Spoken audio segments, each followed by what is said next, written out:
अगर आप भी चाहते हैं दीपक रिकॉर्डिंग स्टूडियो का ऑडियो वीडियो सबसे पहले आप तक पहुंचे तो लाल बटन दबा के चैनल को सब्सक्राइब करें और साथ में बेल आइकन को दबाना ना भूलें। Deepak recording studio Kashnagar, music by Dilkhush Raja.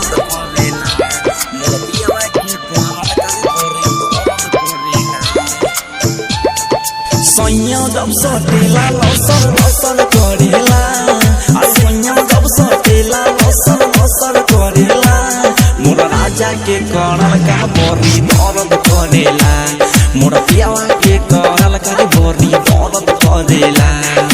Sonia जब सोटेला लौसर लौसर करेला, सोनिया जब सोटेला लौसर लौसर करेला, मोरा राजा के करल का बोरी दर्द करेला, मोर पियावा के करल करे बोरी दर्द करेला, मोर पियावा के करल करे बोरी दर्द करेला,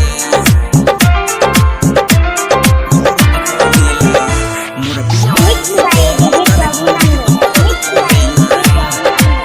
देखे न हमारा के भले न मन हो कहेला तोहरे में बसे परान हो, देखे न हमारा के भले न मन हो कहेला तोहरे में बसे परान हो।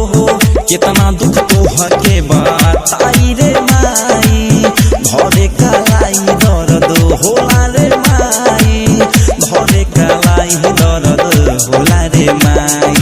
देखला मनवा भचर भचर करेला, अरे देखला मनवा भचर भचर करेला, मोर पियावा के करल का बोरी दर्द करेला, मोर मुआना के करल का बोरी दर्द करेला।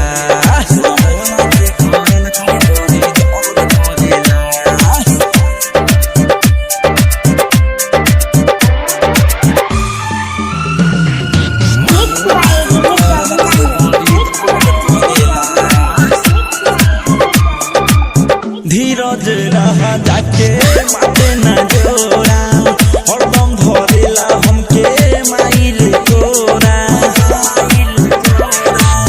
धीरज रहा जाके माते न जोड़ा, हरदम धरेला रे हमके माइल कोरा।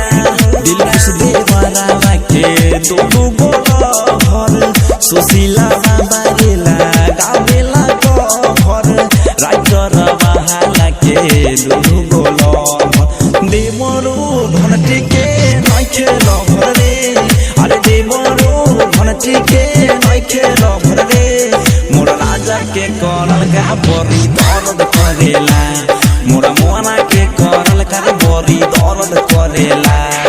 सोनिया जब धरेला लसर लसर करेला, अरे राजा जब सोटेला लसर लसर करेला, मोर मुआना के करल का बोरी दर्द करेला, मोर पियावा के करल का बोरी दर्द करेला।